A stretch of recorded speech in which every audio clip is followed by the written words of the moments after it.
Outline వేసుకోవాలి. రెండోది ఏం చేయాలి? ఫిల్ చేసుకోవాలి. తర్వాత మూడోది ఏం చేయాలట? అవుట్లైన్ వేసుకోవాలి.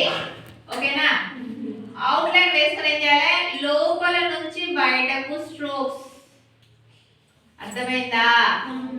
లోపల నుంచి బయటకు స్ట్రోక్స్ అవుట్లైన్ వేసుకుని దాన్ని లోపల నుంచి బయటకు లాగాలి.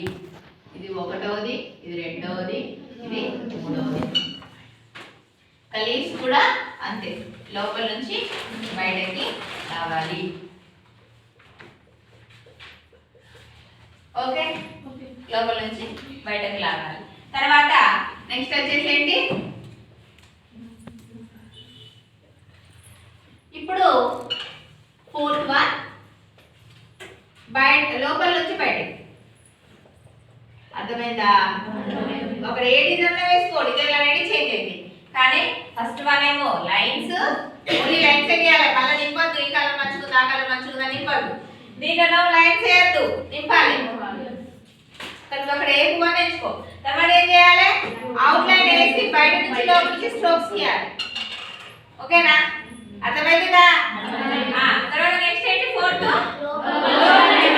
ఇదొక బయట నుంచి లోపలికి, ఇదొక లోపల నుంచి బయట. అర్థమైంది కదా అందరికి? ఓకే. తర్వాత నెక్స్ట్ ఫిఫ్త్ వన్, ఇది ఫుల్ గా కలర్ నింపేసేయాలి. ఓకేనా? రెడ్ కలర్ తో నింపాను. ఓకే, ఇది గ్రీన్ కలర్ తో నింపాను.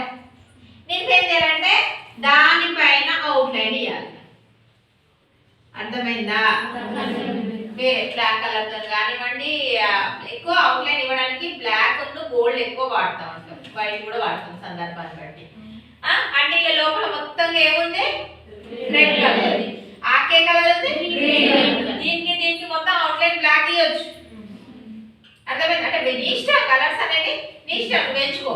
కానీ పువ్వుకో గ్రీన్ పెట్టి రెడ్ పెట్టి ఇలాంటి పొరపాట్లు చేయండి. ఇదేంటి ఫిఫ్త్ వన్. సిక్స్త్ వన్ వచ్చేసి ఫుల్ గా ఫిల్అప్ చేసేసే.